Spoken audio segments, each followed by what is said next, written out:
Assalamualaikum warahmatullahi wabarakatuh. Waalaikumsalam warahmatullahi wabarakatuh. Bismillahirrahmanirrahim. Alhamdulillahi rabbil alamin. Wassalatu wassalamu ala ashrafil anbiya'i wal mursalin, imamil muttaqin, sayyidil ghurril muhajjalin, wa ala alihi wa sahbihi ajma'in, amma ba'du. Saudara-saudara kaum muslimin rahimakumullah. Pada pertemuan terdahulu sudah kita bicarakan tentang memperbaiki akhlak. Baik akhlak kepada Allah Subhanahu wa ta'ala, akhlak kepada sesama manusia, maupun akhlak kepada makhluk Allah lainnya di luar manusia.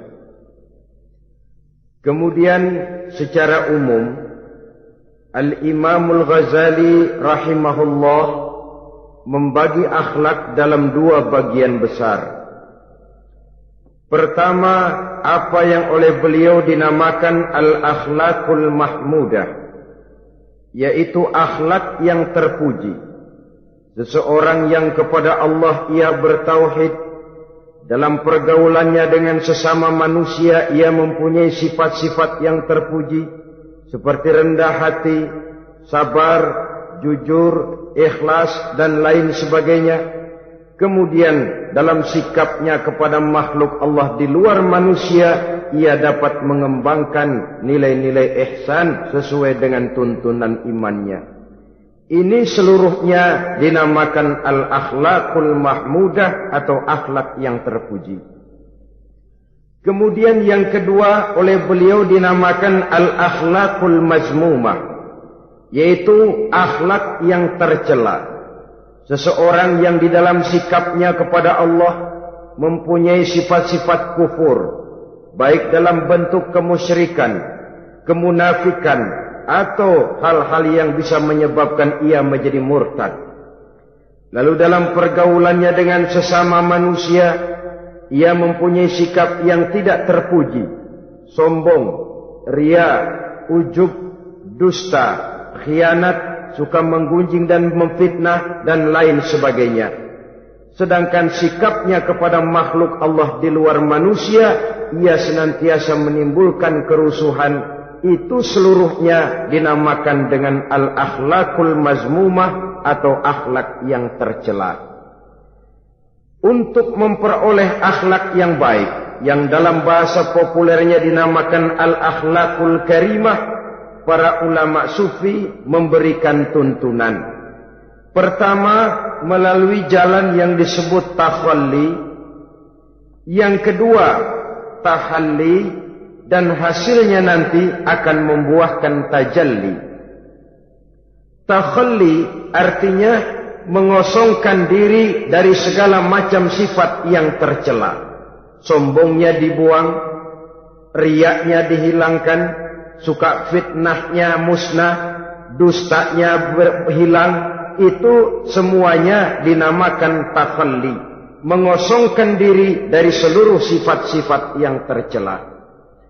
Apabila ini sudah berhasil dilaksanakan oleh seseorang, ia naik kepada tingkat yang selanjutnya dinamakan tahalli.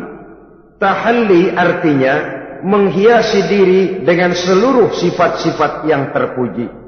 Bila sombongnya hilang, berganti dengan tawadhu. Bila dustanya hilang, berganti dengan jujur. Bila khianatnya hilang, dihiasi hatinya dengan amanah, dan begitu selanjutnya. Hasil daripada tahalli, menghiasi diri dengan segala sifat-sifat yang terpuji, akan mengantarkan orang untuk sampai kepada tajalli, bisa menyaksikan kebesaran Allah Subhanahu wa ta'ala. Maka pada pertemuan kali ini kita akan mulai dengan yang pertama, takhalli, mengosongkan diri dari seluruh sifat-sifat yang tercela, menjauhkan diri dari semua akhlak-akhlak yang tidak baik. Dan pertemuan ini akan kita mulai dengan membicarakan dusta dan akibatnya. Saudara-saudara kaum muslimin rahimakumullah. Salah satu nikmat yang diberikan Allah kepada kita makhluk manusia dalam hidup ini adalah kemampuan untuk berkata-kata.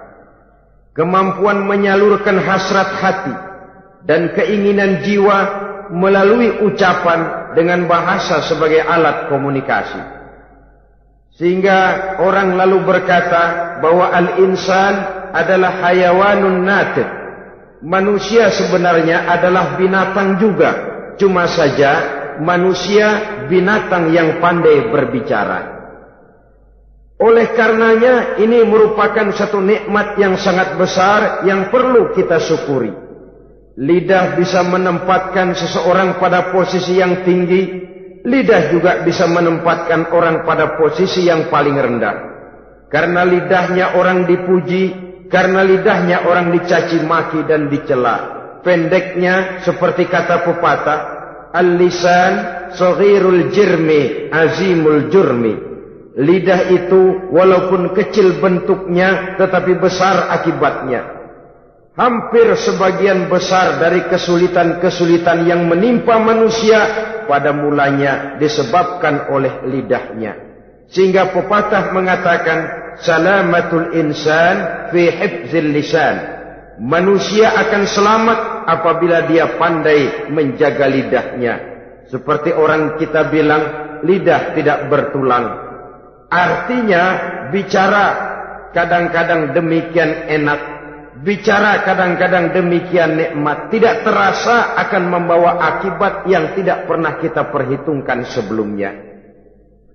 Oleh karenanya salah satu yang menyebabkan manusia bisa turun nilai kemanusiaannya apabila dia telah mempergunakan lidahnya untuk suatu yang lazimnya kita namakan dusta. Apa sebenarnya dusta itu? Dikatakan al-kadzib huwa adamu mutabaqatil khabar lil waqi'.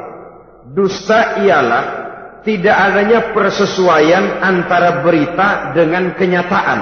Itu yang dinamakan dusta. Berita tidak sesuai dengan kenyataannya. Nah, bentuknya bisa mengada-ada, bisa menambah-nambah, ataupun mengurang-ngurang. Itu bentuk-bentuk daripada tidak sesuainya berita dengan kenyataan. Mengada-ada, yang tidak ada diada-adakan. Itu jelas merupakan dusta. Kemudian menambah-nambah. Beritanya sebenarnya cuma 1 meter, tapi disampaikan orang kepada kita 5 meter, yang 4 meter tambahan. Disitulah kemungkinan terjadinya penyusupan-penyusupan berupa dusta adanya. Ataupun mengurang-urang. Beritanya sebenarnya 8 meter, sampai ke kita cuma 2 meter. Yang 6 meter berita itu dikorup. Itu juga sudah bagian tersendiri daripada yang dinamakan dusta. Oleh karenanya kita harus berusaha. Pertama dari sifat mengada-ada. Yang tidak ada diada-adakan. Itu jelas dusta. Dan ini pekerjaan paling enak memang. Orang seakan-akan terpesona. Orang seakan-akan kagum. Padahal kita mengada-ada. Barang yang tidak ada diada-adakan. Rasul juga pernah, saudara-saudara, tapi bernada seperti ini, namun jujur. Satu saat beliau sedang duduk, ada seorang perempuan mengendarai onta, sudah tua sekali ontanya. Lalu Rasul bangun menegur orang tadi, "Bu, kenapa naik anak onta?" katanya. Perempuan ini bilang, "Ya Rasul, yang saya kendarai ini bukan anak onta, tapi biang onta." Begitu. "Iya, tapi dia punya ibu kan? Onta ini punya." Nah, kalau dia punya ibu kan artinya dia anak juga. Ya memang. Nah, kalau begitu kan artinya ibu memang naik anak onta. Loh ya iya kalau itu sih. Kelihatannya mengada-ada, tapi memang benar begitulah adanya. gurau untuk menghidupkan suasana, tapi tidak terlalu berlebih-lebihan. Yang kedua jenis daripada dusta itu menambah-nambah. Ini juga paling enak. Orang sering bilang, kalau kita ngirim duit, jangan harap kurang, jangan harap tambah. Tapi kalau kita ngirim berita, jangan harap kurang. Duit kita kirim kepada orang, jangan harap tambah. Kurang, jangan harap kurang. Atau jangan harap tambah, kurang bisa. Tapi kalau berita kita kirim kepada seseorang, jangan harap kurang itu berita, nambah bisa. Atau kemudian mengurang-urang, ini juga termasuk jenis daripada dusta. Baik mengada-ada atau menambah-nambah, kemudian mengurang-urangi, seluruhnya merupakan pekerjaan yang paling enak. Kita anggap sesuatu yang biasa, padahal akibatnya nanti akan menjadi luar biasa. Saudara-saudara kaum muslimin rahimakumullah. Apa bahaya dusta dalam kehidupan manusia? Pertama, bagi dirinya sendiri. Orang yang berdusta sebenarnya sudah membahayakan dirinya sendiri. Apa bahayanya? Pertama, ia akan dikucilkan dari pergaulan. Sekali dia berdusta, orang mungkin masih percaya. 2 kali dia berdusta, orang mungkin masih bisa mentolerir. 3 kali dia berdusta, orang ngecap. Ini memang udah wataknya nih. Hobi dah kalau begini. Akhirnya dia dikucilkan dari pergaulan. Lain hari, walaupun dia serius bicara, orang nggak lagi nanggapin sebagaimana yang semestinya. Dikucilkan dari pergaulan. Akibat apa? Akibat dari dusta yang dilakukannya. Akan merugikan dirinya sendiri. Ada satu cerita, saudara. Seorang pengembala kambing sedang mengembalakan kambing di tanah lapang. Satu hari iseng dia sendirian. Ini orang kampung pengen tahu dibohongin. Teriak dia. Tolong, ada serigala, ada serigala. Mendengar teriakan ini karuan, satu kampung orang nyaris keluar semua. Yang bawa pentungan, yang bawa golok, yang bawa pisau. Mana serigalanya, mana? Ini pengembala tadi nyengir. Kagak ada. Gua bohongin lo. Sudah, pulanglah orang kampung ini. Sekali, besoknya begitu lagi. Keluar lagi orang kampung, ternyata juga tidak ada serigala. Pada hari yang ketiga, serigalanya benar-benar datang. Si pengembala tadi pucat, lalu teriak-teriak, tolong ada serigala datang. Nah orang kampung udah nandain.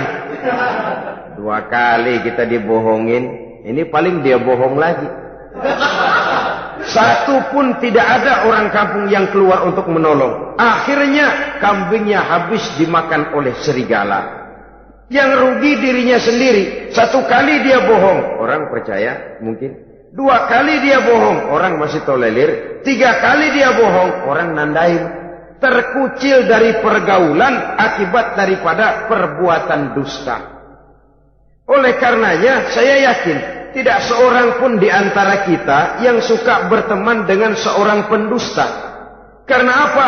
Seorang pendusta tidak akan segan-segan menjual temannya sendiri. Mengkambing hitamkan temannya sendiri. Artinya juga merusak pergaulan di dalam kehidupan ini. Penyakit yang bahaya yang kedua bagi diri orang yang berdusta itu sendiri, sifat dusta menyuburkan watak munafik.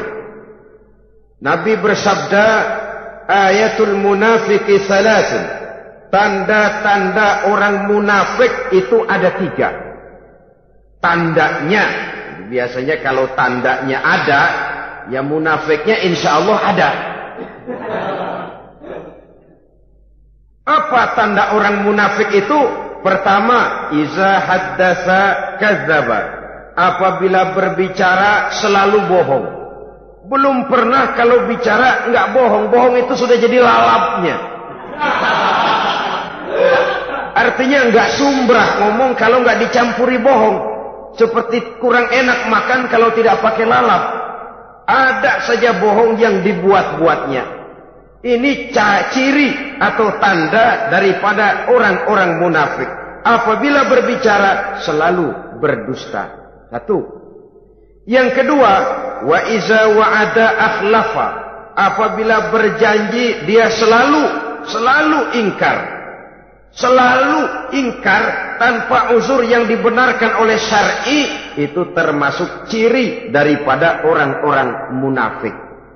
Karena itu kita oleh agama diajarkan jangan memastikan sesuatu. Pernah Rasulullah ditegur oleh Allah Subhanahu wa taala ketika datang orang bertanya, "Ya Rasul, Ashabul Kahfi itu sebenarnya berapa orang jumlahnya?" Ada yang bilang 5 orang, 6 dengan anjingnya. Ada yang bilang 6 orang, 7 dengan anjingnya. Ada yang bilang 8 orang, 9 dengan anjingnya. Yang benar yang mana Rasul? Rasul menjawab, besok. Jawabannya besok. Kenapa Rasul berani mengatakan jawabannya besok? Sebab beliau ngandelin. Biasanya kalau ada pertanyaan dari umat, lalu turun wahyu sebagai jawaban atas pertanyaan tadi. Sudah. Besoknya dari pagi Rasul nunggu wahyu turun. Enggak turun. Besok nunggu lagi. Enggak turun juga. Bingung. Sekali turun malah negur beliau. Wala taqulanna li syai'in inni fa'ilu dzalika ghadan illa ayyasha Allah. Kalau belum apa-apa Muhammad jangan berani ngeduluin. Besok. Semuanya hanya bisa terjadi dengan izin Allah. Illa ayyasha Allah. Oleh sebab itu harus diawali dengan insya Allah. Insya Allah besok saya pasti datang. Insya Allahnya karena kita beriman kepada Allah. Kepastian di tangan Allah. Pastinya karena kita memang berniat benar ingin datang. Kita kadang-kadang insya Allah ini jadi lalap sih. Asal dia bilang insya Allah udah tulen kagak mau dah. Besok ya insya Allah enggak dah. Ini salah kaprahnya kita saudara-saudara. Yang ketiga, ciri daripada orang munafik itu wa iza tumina khana. Apabila dipercaya ia selalu berkhianat. Tidak pandai menjaga amanah dalam kehidupan ini. Tidak boleh mendapat satu kepercayaan lalu dikhianatinya kepercayaan itu. Maka jangan lupa bahwa kita diberikan lidah, kita diharuskan memelihara lidah. Dengan apa? Menjaganya daripada sifat-sifat dusta. Apabila berjanji, kita berusaha menepati. Apabila dipercaya, kita berusaha menjaga amanah. Kenapa? Mencari kepercayaan itu sulit, saudara. Tetapi memelihara kepercayaan itu jauh lebih sulit. Apalagi kalau yang bernama rahasia. Rahasia itu memang selama masih ada dalam hati. Kalau sudah kita bicarakan kepada orang lain, itu sudah bukan rahasia lagi sifatnya. Memang sih pada mulanya kita bisa ngomong. Nih gue ngomong begini nih sama lu doang nih. Lu jangan ngomong-ngomong sama yang lain ya. Nanti yang kita ajak ngomong lagi sama orang lain. Nih sama lu doang nih. Jangan ngomong-ngomong sama yang lain. Akhirnya kan terus sampai walaupun setiap kali ngomong mesti cuman malu doang nih ya. Tapi akhirnya tuh beritanya jadi merata menjalar. Kenapa? Rahasia adalah apa yang ada di dalam hati. Jikalau sudah kita bicarakan kepada orang, sudah bukan rahasia lagi namanya. Apalagi sifat manusia. Kalau dia lagi seneng sama kita, jangankan perbuatan kita yang baik, perbuatan kita yang salah pun masih dibenarkannya juga. Tapi kalau dia sudah jengkel sama kita, jangankan kita main judi, kita ngaji masih salah. Itu kalau orang sudah nggak senang itu ya begitu. Dia benci sama kita. Jangankan kita main judi, kita baca Quran masih salah. Tapi kalau dia senang sama kita, hampir matanya itu hilang dari penilaian-penilaian yang objektif. Oleh karenanya sifat dusta menyuburkan sifat kemunafikan di dalam diri seseorang. Yang diantara tandanya tadi, iza haddasa kadzaba. apabila berbicara, ia selalu berdusta. Kemudian bahaya yang ketiga, orang yang selalu berdusta jauh dari ketenangan. Sebab apa? Pada saat kita mendustai seseorang, orang itu mungkin percaya. Tapi makin dia percaya, makin tersiksa batin kita. Kenapa? Hati kita sendiri ngomong, lu percaya kok gue bohongin? Kita sendiri tahu bahwa kita bohong. Itu yang menyiksa batin. Jauh dari ketenangan. Apalagi akan timbul satu sifat was-was. Ntar dia tahu. Bagaimana kalau rahasia ketahuan? Bagaimana kalau dia tahu saya bohong? Ini akan menyebabkan seseorang jauh dari ketenangan hidup. Makin rajin dia berdusta, makin tersiksa jiwanya. Lain kalau hatinya sudah mati. Dusta memang sudah jadi profesinya, kebiasaannya. Tidak merasa menyesal, tidak merasa berbuat salah. Dusta itu sudah jadi hobi.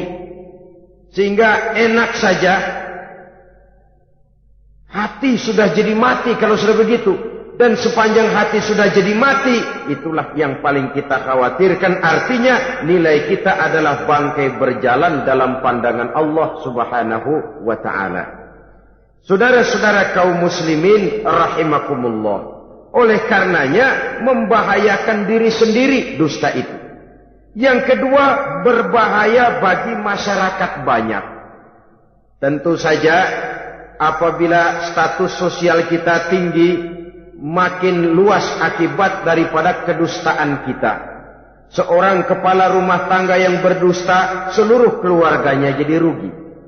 Seorang kepala kampung yang berdusta, rakyat sekampungnya rugi. Seorang gubernur berdusta, rakyat satu provinsi rugi. Seorang pemimpin negara berdusta, rakyat satu negara rugi. Makin tinggi status sosial, makin besar akibat daripada suatu dusta. Oleh karenanya menimbulkan keresahan di tengah masyarakat. Masyarakat itu apa? Dimulai dari masyarakat yang paling kecil, rumah tangga. Kalau satu rumah tangga sudah diwarnai oleh sesuatu yang bernama dusta, maka ketenangan, ketentraman, kebahagiaan rasanya akan sulit terwujud di dalam rumah tangga itu sendiri. Seorang istri apabila sudah pandai mendustakan suaminya, maka itu sudah berarti memulai keretakan dalam kehidupan rumah tangga, menimbulkan benih-benih ketidakpercayaan. Apabila seorang suami sudah mulai mempunyai titik ketidakpercayaan kepada istrinya lagi, itu sudah menandakan retaknya basis kehidupan rumah tangga. Istri yang mendustakan suaminya, umpamanya diberikan nafkah, lalu mestinya sebenarnya sudah diperhitungkan cukup, uang masih ada, dikatakannya habis, dan lain sebagainya. Akibatnya nanti si suami mikir-mikir, kan menurut perhitungan duit masih cukup, kenapa sudah habis? Nah, oleh karena istrinya tidak jujur, suaminya juga mulai berusaha tidak jujur lagi. Mendapat penghasilan besar, mengaku sedikit. Kalau sudah begitu, saling dusta mendustai pun sudah dimulai. Nanti akan terus meresap kepada kehidupan daripada anak-anak sebagai anggota di dalam rumah tangga kita. Saudara-saudara, oleh karenanya rumah tangga bisa saja berantakan, menjadi kacau, baik karena dusta istri, dusta suami, dusta anak, atau dusta orang lain menyulut dan mengganggu rumah tangga kita. Suaminya lagi enak-enak duduk di depan rumah, datang laporan. Kamu kok tenang saja di rumah? Memangnya kenapa? Istrimu, waduh. Ya memang kenapa istri saya? Waduh. Itu tadi naik bajai berdua. Kamu orang laki. Ya memang supir bajai, masih dia sendiri. Tapi kalau berita ini digunting, di-cut sampai di situ, kan nanti ini sudah menimbulkan suami mendengar istrinya naik bajai berdua dengan orang laki, tentu marah. Pulang istrinya sudah payah-payah dari pasar, dicaci maki dan lain sebagainya. Apa ini? Akibat dari omongan dari lidah yang memang kecil dan tidak bertulang itu, tapi sungguh sangat besar akibatnya. Kemudian juga pergaulan. Berapa banyak saudara jauh dari saudaranya, teman berpisah dengan temannya, tetangga marah dengan tetangganya, akibat daripada perbuatan lidah, daripada ucapan lidah ini. Akibat daripada yang bernama dusta ini. Oleh karenanya, saudara-saudara, dusta pun merusak pergaulan. Kemudian usaha. Satu kali kita berdusta, mungkin usaha mendatangkan untung. 2 kali kita berdusta, masih bisa mendatangkan untung. 3 kali kita berdusta, orang akhirnya akan mengadakan perbandingan. Ini kadang-kadang dalam usaha, dalam dagang, dusta juga bisa jadi lalat. Orang nawar dagangan kita, berapa harganya bang? 500. 300 ya. Tadi ada yang nawar 400, saya nggak jual. Padahal kagak ada yang nawar. Dia buat sedemikian rupa. Atau kadang-kadang tidak segan-segan memakai sumpah untuk membela kebohongannya. Ya walaupun sebenarnya bukan sumpah, karena sumpah itu harus dengan lafzul jalalah, wallahi atau billahi, atau demi Allah. Kadang-kadang dengan kata-kata yang kasar. Modalnya cuma 500. Tapi ketika ditawar orang, yang bener aja nawar bu. Padahal ini saya beli modalnya aja 700 perak, biar mampus nih. Dia beli cuma 500, ngaku modalnya 700 pakai biar mampus lagi. Saudara hadirin yang saya hormati, sepintas mungkin orang percaya, mungkin orang lalu tergerak untuk membeli, tapi kemudian keuntungan yang didapat dengan jalan berdusta itu, bisakah membawa berkah dalam kehidupan kita? Rasanya tidak. Dan kalau sudah tidak membawa berkah, maka itu, keuntungan itu tidak lagi akan mendatangkan ketenangan di dalam kehidupan. Oleh karenanya, menjaga lidah ini memang berat. Sehingga dalam satu hadis lain Nabi bersabda, al-jannatu mustaqatun ila arba'ati nafar. Sorga rindu, sorga kangen kepada 4 macam manusia. Ini model. Biasanya manusia yang kepengen benar masuk sorga, ini malah sorganya yang rindu, kangen benar kepengen dimasuki oleh 4 macam manusia. Siapa mereka? Pertama, taliyil Quran. Orang yang gemar, hobi membaca Al-Quranul Karim. Orang yang gemar membaca Al-Quran dirindukan oleh surga. Apa membaca sekedar membaca? Ya, membaca Quran kan beribadah, dari sebab membaca itu mengerti atau tidak mengerti artinya. Tapi jangan lupa, membaca adalah alat agar kita mengerti. Mengerti adalah sarana agar kita bisa mengamalkan dengan baik. Itu maksudnya. Baca Al-Quran agar kamu mengerti isinya. Kalau sudah kamu mengerti isinya, kamu bisa mengamalkannya dengan baik. Jadi sungguh pun yang dimaksud di sini adalah orang yang gemar membaca Al-Quran, tapi prosesnya setelah membaca orang mengerti. Sebab orang hanya bisa mengerti kalau dia sudah membaca. Kemudian apabila mengerti, dia terdorong untuk mengamalkan. Tahlil Quran bukan hanya orang yang sekedar gemar membaca Al-Quran, tapi juga yang membawa gaya hidup yang Qurani.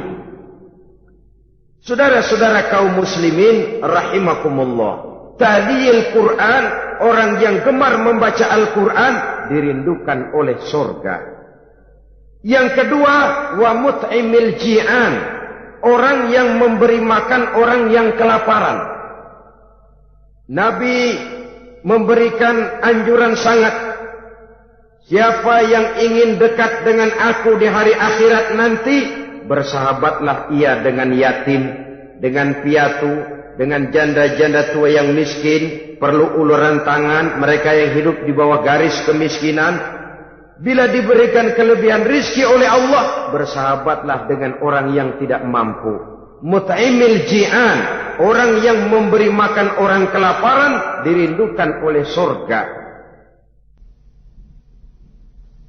Saudara-saudara kaum muslimin rahimakumullah, demikian besar perhatian Islam terhadap kepekaan sosial, terhadap kesetiakawanan sosial ini, sampai-sampai dalam ayat Al-Quran dijelaskan oleh Allah Subhanahu wa ta'ala, ara'aita allazi yukadzibu bid-din fadzalika allazi yad'ul yatim wa la yahuddu ala ta'amil miskin.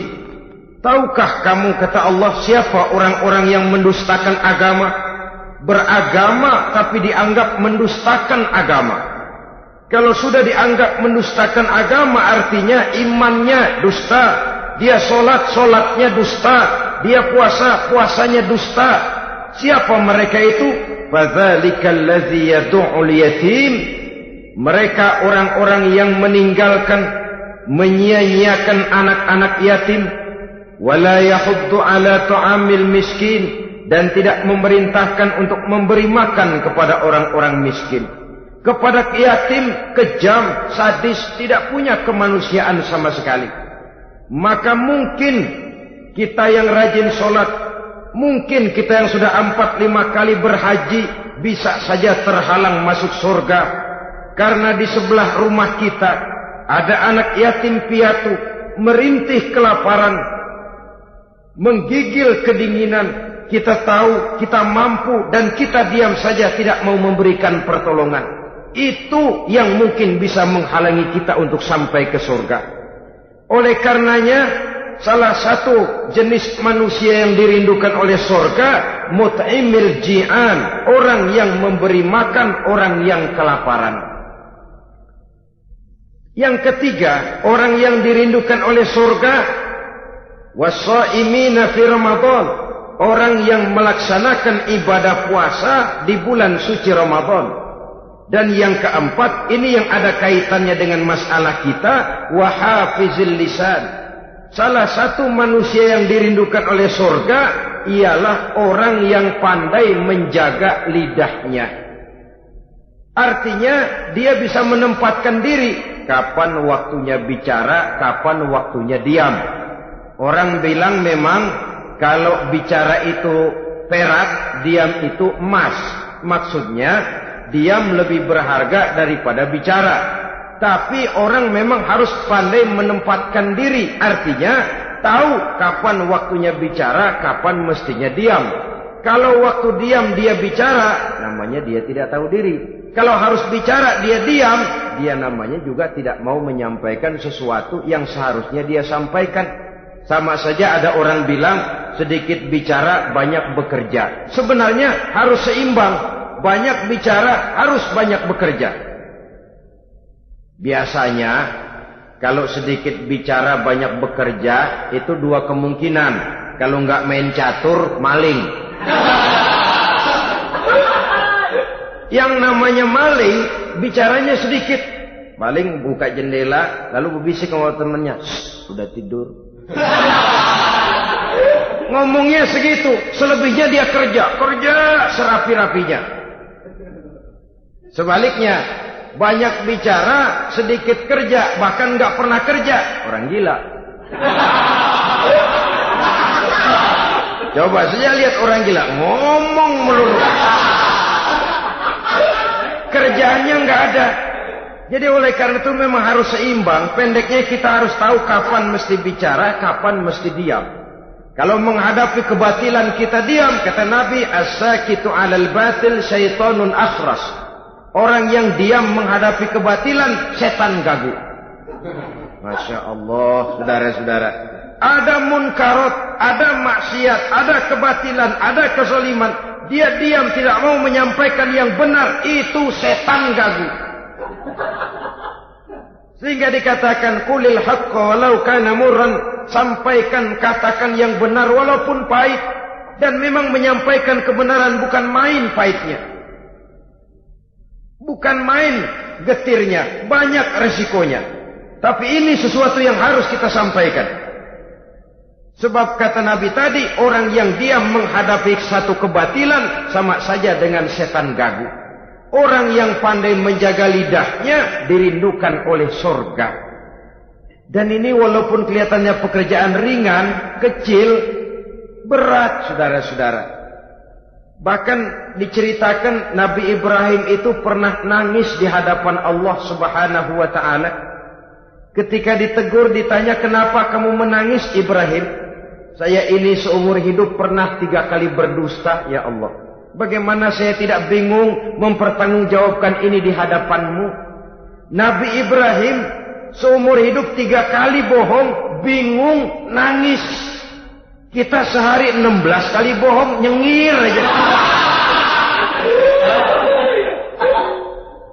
Nggak ada bingungnya, emang hobi. Kalau nggak bohong, puyeng palanya. Tiap hari selalu mencari sasaran. Siapa lagi gue bohongin nih?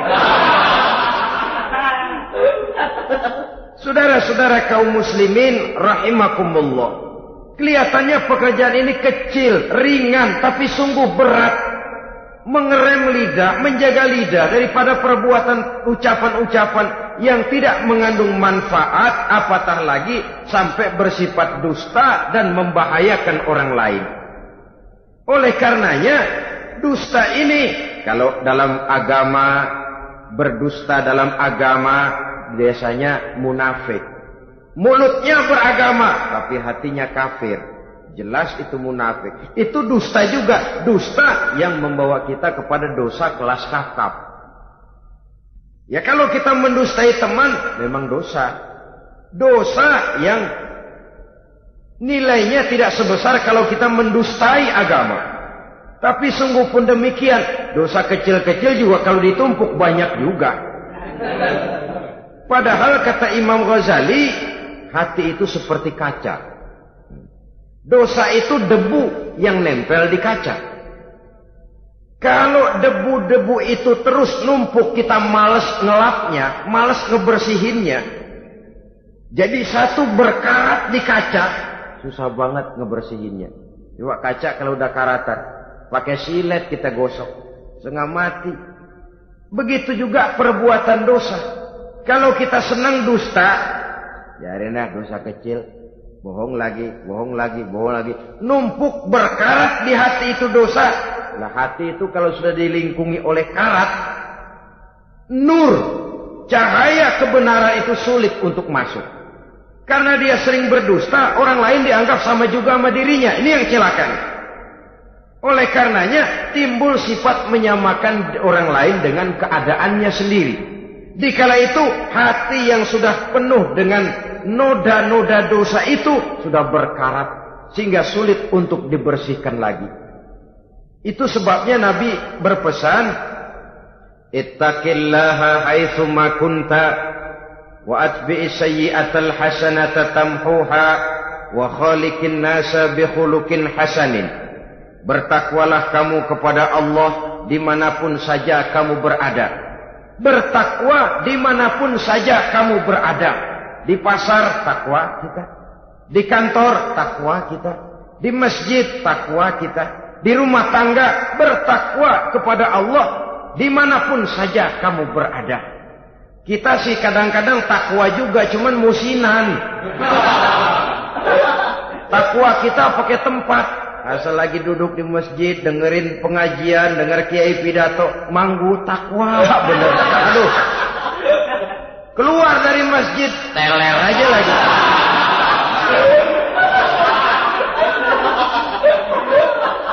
Takwa juga kita cuma pakai tempat. Nabi pesan dimanapun kamu berada, ittaqillah haitsu ma kunta. Bertakwalah kepada Allah dimanapun saja kamu berada. Wa atbi'is sayyi'atal hasanah tamhuha. Ikuti perbuatan salahmu dengan kebaikan. Niscaya kebaikanmu akan menghapus kesalahan yang kamu kerjakan. Kalau sadar kita, ya Allah tadi berdusta, astagfirullah, perbanyak istighfar. Ikuti. Jadi begitu tuh kaca kena debu, lap. Kena debu lagi, dilap lagi. Kena debu, dilap lagi. Insya Allah tidak sampai berkarat. Jangan lalu nunggu, tar aja dah taubat, udah tua-tuaan dikit. Kayaknya umur dia yang ngatur. Saudara-saudara, oleh karenanya ikuti perbuatan salah dengan kebaikan. Terselip kita berbuat salah, iringi dengan sedekah. Terselip kita melakukan dosa, iringi dengan istighfar. Melihat sesuatu yang haram, astagfirullahalazim. Lalu dipalingkan, jangan mulut astagfirullah, mata melotot terus pindah-pindah.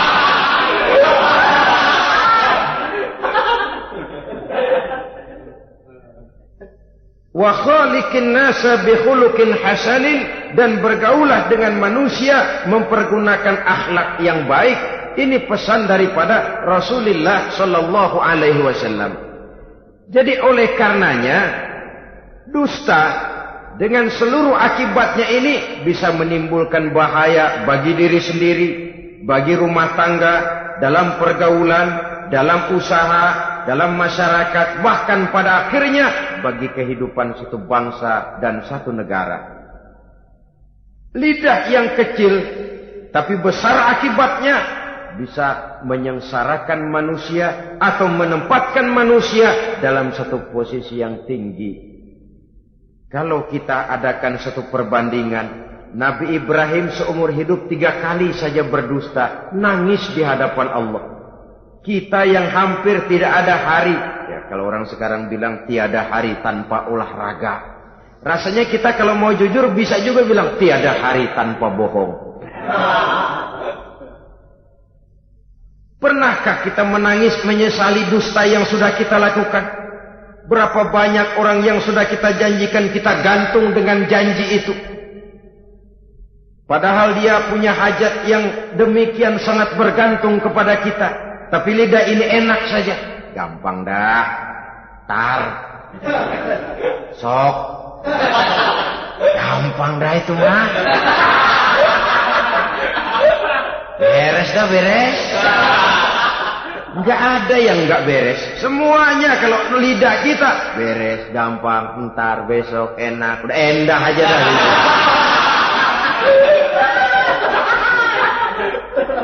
Habis orang kita gantung dengan harapan. Padahal kita tidak bermaksud memberikan harapan itu. Sementara kita melangkah melenggang dengan senyum, sedang orang lain menggerutu. Saudara-saudara kaum muslimin rahimakumullah. Ini pada gilirannya akan kembali penyakitnya kepada diri kita juga.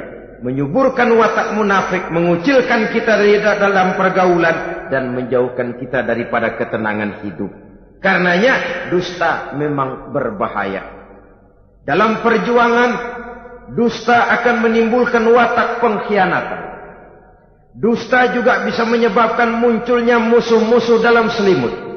Yang pura-pura berteriak membantu perjuangan tapi di belakang mencari titik kelemahan kita.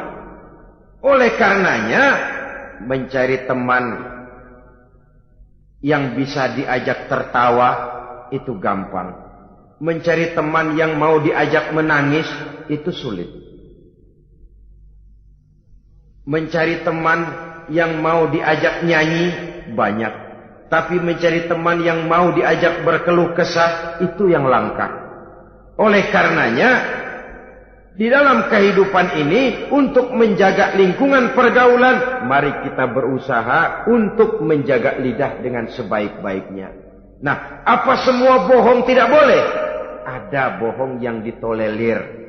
Di antaranya kata Nabi, salasun laisa minal kazzab. Ada 3 macam bohong yang tidak dianggap bohong. Bohong tapi tidak dianggap bohong. Dusta tapi tidak berdosa. Kalau memang harus bohong, carilah bohong yang tidak dosa. Bahkan insya Allah ada pahalanya kalau kita ikhlas. Apa itu? Pertama, hadisul rajulu limar'atihi au hadisul mar'atu li zaujiha. Bohongnya seorang suami untuk menyenangkan hati istrinya. Gak apa-apa. Untuk menyenangkan hati istrinya. Misalnya suami pulang dari kantor perutnya lapar. Begitu makan nyobain sayur asinnya luar negeri.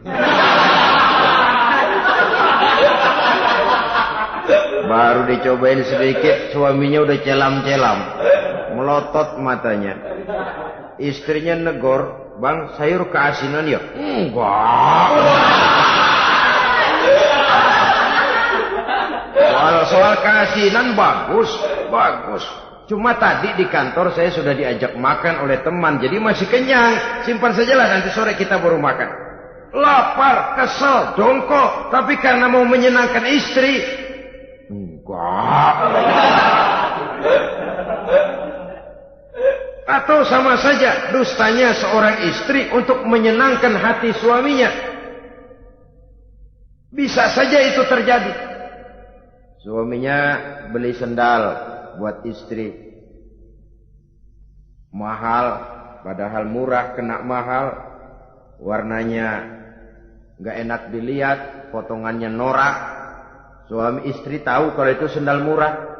Suaminya tanya, "Bagaimana, Bu, sendal yang saya beliin?" "Waduh, cakep bener, Bang, luar biasa. Tangga kita mana ada yang pakai sendal begitu. Emang kagak ada, jelek."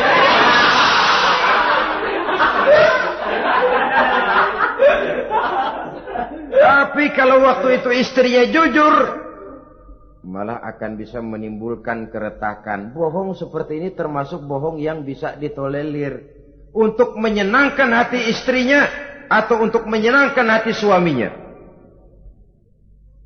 Tapi lalu jangan dieksploitir. Jangan dieksploitir dalam arti untuk menutupi kedustaan, untuk menutupi perbuatan salahnya lalu berdusta. Menutupi perbuatan salahnya, itu yang tidak boleh. Sebab bagaimanapun ditutupi, perbuatan salah toh akhirnya akan naik juga ke permukaan. Yang kedua, al-kazib li islahi zatil bain. Dusta untuk mendamaikan dua orang yang sedang berselisih. Itu boleh. Malah Raja Iblis, kalau ada dua orang yang sedang berselisih, marahan, kita jadi tukang sulut, tukang ngipasin. Datang ke sana ngipasin, datang kemari ngipasin. Tidak mendamaikan. A marah sama B. Datang kita sama A, katanya kamu marahan sama B. Ya itu B kurang ajar. Ah enggak begitu. Saya kemarin ketemu di si B, dia bilang kangen sama sampean, pengen ngobrol sama-sama. Padahal B enggak pernah ngomong apa-apa. Dia bohong, dia olah sedemikian rupa supaya orang yang berselisih jadi damai. Itu bohong yang berpahala malah. Yang ketiga, bohong untuk menyelamatkan jiwa seseorang. Itu boleh. Ada orang mau membunuh, PKI nyari ustad. Nah, kamu tahu rumahnya Ustadz Ano? Kamu tahu? Tahu Pak. Di mana? Bapak mau apa? Mau saya bunuh dia, kurang ajar. Oh, orangnya nggak ada Pak. Kemana? Nggak tahu, keluar negeri, keluarnya lagi kali dah. Jauh. Padahal orangnya ada di dalam. Tapi dia berdusta untuk menyelamatkan jiwa orang yang sedang terancam. Itu malah boleh. Bukan saja boleh, berpahala. Malah berdosa kalau waktu itu dia jujur. Mau cari ustadz buat apa emang Pak? Mau saya bunuh? Ada Pak di dalam, ada.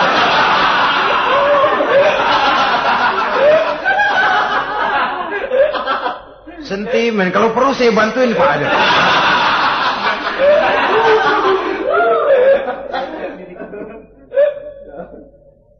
Hanya jenis bohong-bohong seperti ini yang bisa ditolerir. Itu akibat di dunia, saudara.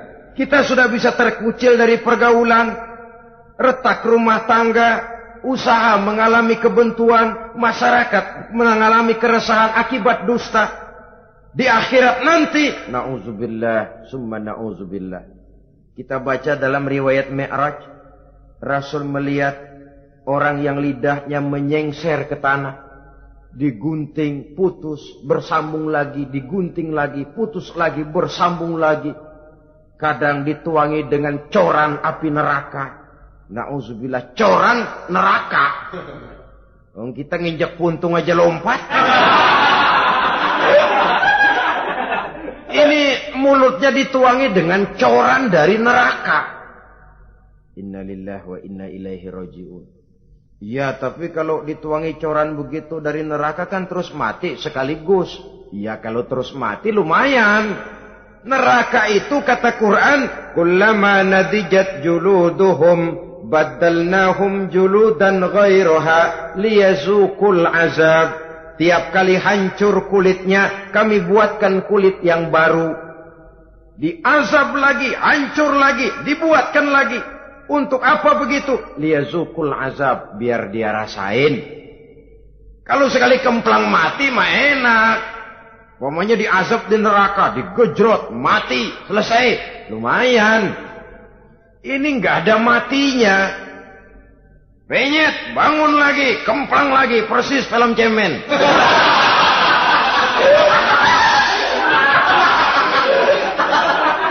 Cuma kalau film cemen mah film, dan itu jelas dusta, di neraka orang tidak kenal mati. Hancur jasadnya, dibuatkan lagi, diazab lagi, dan begitu selanjutnya. Jangan lalu berhitung. Kalau dosanya kebanyakan kan malaikat Malik gemes, ntar dilemparin ke neraka, kelebihan liwat. Jadi nggak mampir di neraka. Ya ndak mungkin, saudara-saudara. Tiap kali hancur kulitnya, diganti dengan kulit yang baru. Untuk apa itu? Liyazuqul azab. Biar dia rasakan benar azab itu. Allahu Akbar. Sudah di dunia dia mendapat akibat yang sedemikian rupa dan punya akibat buat yang lain. Di akhirat nanti dia akan menanggung azab. Apalagi kalau dustanya sampai membuka aib saudaranya sendiri. Dusta untuk menelanjangi orang lain.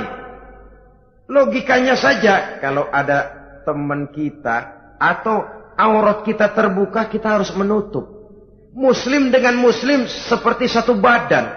Bila yang satu sakit, yang lain ikut merasa sakit. Bila yang satu tercela, yang lain ikut merasa tercela. Dikala itu, kita harus justru menutupi aib orang lain.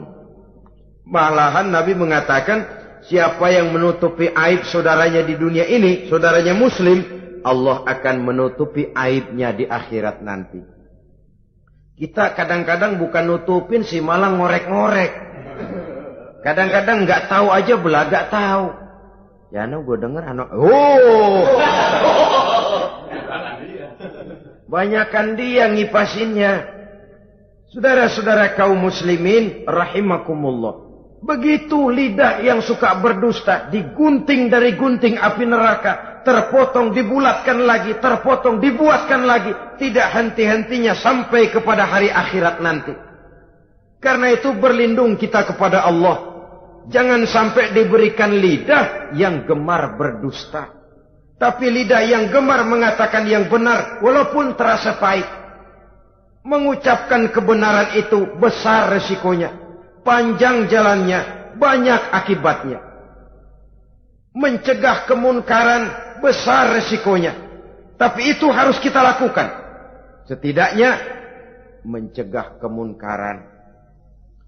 Rasulullah sallallahu alaihi wasallam dalam satu hadis menyatakan iyyakum wal kadhiba fa innal kadhiba yahdi ilal fujuri wal fujuru yahdi ilan nar.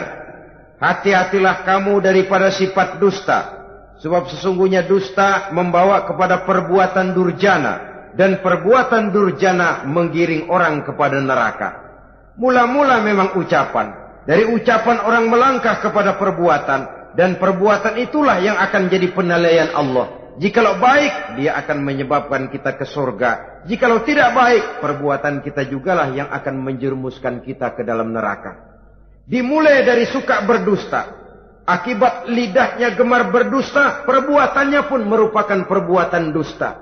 Suka pura-pura, mental munafik. Artinya hilang sifat kejujuran dalam dirinya. Apabila ini sudah melembaga dalam kehidupan seseorang, sulit dia melepaskan diri dari cengkraman dusta itu sendiri. Untuk jangka pendek di dunia ini maupun jangka panjang di akhirat nanti, dusta hanya akan membawa malapetaka bagi diri yang bersangkutan dan juga bagi orang lain. Benar kalau tadi pepatah mengatakan salamatul insan fi hifzil lisan. Bahkan ada yang bilang kalau lidah lukai hati, kalau pedang lukai tubuh masihkan ada harapan sembuh. Kalau lidah lukai hati, kemana obat hendak dicari? Kita tampar orang dengan tangan 2-3 hari, 2-3 jam bahkan sudah hilang bekas tamparan itu. Tapi kita tampar orang dengan lidah, dengan ucapan, seumur hidup dia akan tetap ingat. Kita bohongi orang, saban ketemu dia ingat nih, dia nih yang kerjanya bohongin melulu. Di mana aja ada bohongnya. Kalau sudah dicap sebagai pendusta, kita memang nggak tahu, tapi tiap kita jalan orang iringi perjalanan kita. Pembohong, pembohong. Saudara, masyarakat ini punya hukum yang tidak tertulis, tapi lebih kuat dan lebih kejam daripada hukum yang tertulis. Sehingga lalu orang mengatakan, sekali arang tercoreng di dahi, seumur hidup orang tak percaya. Ini artinya hukum masyarakat itu lebih kejam daripada hukum yang tertulis. Sekali kita dicap sebagai pendusta, lain kali kita mau benar-benar banget juga. Aku benar-benar banget ini, sumpah dah. Alah, sumpah lo udah lalap dah kagak laku. Ya Allah, kita sumpah pun orang gak percaya. Ya kalau binatang kita pegang ekornya barangkali. Tapi kalau orang jelas omongannya yang kita pegang. Nah kalau omongannya sudah nggak bisa dipegang, apanya lagi yang kita harapkan? Oleh karenanya saudara-saudara, lidah yang kecil bentuknya tapi besar akibatnya ini harus diisi dengan nilai-nilai iman. Lidah yang sudah dimasuki nilai iman akan berat untuk berdusta, berat untuk memfitnah, berat untuk menggunjing, ringan untuk mengucapkan yang baik, ringan untuk zikrullah, ringan untuk baca Quran, ringan untuk musyawarah terhadap hal-hal yang baik. Lidah yang ada imannya, aduh berat saja kalau sudah memfitnah orang. Berat kalau harus menggunjing orang. Tapi lidah yang belum ada imannya, nyelonong saja. Licin kalau diajak fitnah. Licin kalau diajak ngata-ngatain orang. Licin kalau diajak mengadu domba orang lain. Dan ini akan berakibat nantinya timbulnya keretakan, keresahan sejak dari pribadi, rumah tangga, masyarakat luas. Akibat apa? Dusta. Dari sekian dusta yang paling kita khawatirkan adalah kalau kita sampai dicap oleh Allah sebagai pendusta agama. Beragama tapi dianggap pendusta. Agama sekedar lipstik, agama sekedar dekorasi, agama sekedar penghias kartu tanda penduduk, tapi hidup jauh dari tuntunan nilai-nilai agama. Pendusta-pendusta agama semacam ini pada gilirannya akan terkena penyakit yang disebut munafik. Iman lidahnya tapi kufur hatinya. Islam ucapannya tapi kufur perbuatannya. Nah, ini resikonya sangat besar. Adapun dusta-dusta kepada orang lain, dosa ya dosa, tapi dosa yang mudah untuk bertaubat. Kalau saya katakan mudah untuk bertaubat, saya bukan merangsang kita untuk berdusta, bukan. Tetapi jangan lupa seperti saya katakan tadi, bagaimanapun ringannya satu dosa, kalau ditumpuk dan ditumpuk, dia akan berurat, berakar dan berkarat di hati kita. Dan bukankah hati itu merupakan cerminan dari seluruh panca indera?